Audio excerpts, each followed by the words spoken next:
Do you believe that good and evil exist? The answer to this question separates Judeo-Christian values from secular values. Let me offer the clearest possible example: murder. Is murder wrong? Is it evil? Nearly everyone would answer yes, but now I will pose a much harder question. How do you know? I'm sure you think murder is wrong, but how do you know? If I asked you how you know that the earth is round, you would show me photographs from outer space or offer me measurable data. But what photographs could you show? What measurements could you provide that prove that murder or rape or theft is wrong? The fact is, you can't. There are scientific facts, but without God, there are no moral facts. In a secular world, there can only be opinions about morality. They may be personal opinions or society's opinions, but only opinions. Every atheist philosopher I have read or debated on this subject has acknowledged that if there is no God, there is no objective morality. Judeo-Christian values are predicated on the existence of a God of morality. In other words, only if there is a God who says murder is murder wrong. Otherwise, all morality is opinion. The entire Western world, what we call Western civilization, is based on this understanding. Now, let me make two things clear. First, this doesn't mean that if you don't believe in God, you can't be a good person. There are plenty of kind and moral individuals who don't believe in God and Judeo-Christian values. But the existence of these good people has nothing to do with the question of whether good and evil really exist if there is no God. Second, there have been plenty of people who believed in God who were not good people. Indeed, more than a few have been evil and have even committed evil in God's name.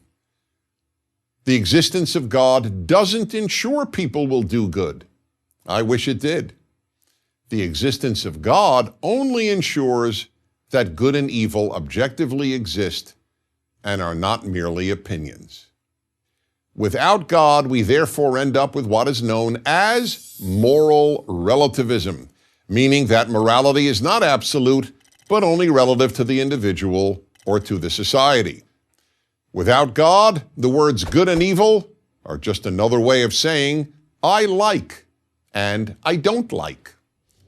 If there is no God, the statement murder is evil is the same as the statement I don't like murder. Now, many will argue that you don't need moral absolutes. People won't murder because they don't want to be murdered. But that argument is just wishful thinking.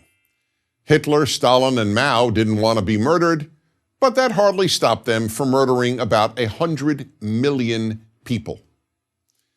It is not a coincidence that the rejection of Judeo-Christian values in the Western world by Nazism and communism led to the murder of all these innocent people. It is also not a coincidence that the first societies in the world to abolish slavery, an institution that existed in every known society in human history, were Western societies rooted in Judeo-Christian values. And so were the first societies to affirm universal human rights, to emancipate women, and to proclaim the value of liberty. Today, the rejection of Judeo-Christian values and moral absolutes has led to a world of moral confusion.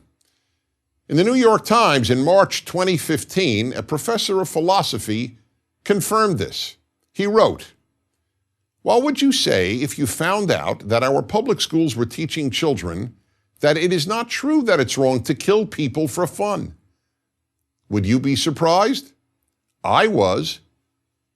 The professor then added, "The overwhelming majority of college freshmen view moral claims as mere opinions."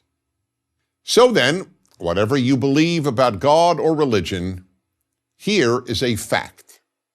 Without a God who is the source of morality, morality is just a matter of opinion. So, if you want a good world, the death of Judeo-Christian values, should frighten you. I'm Dennis Prager.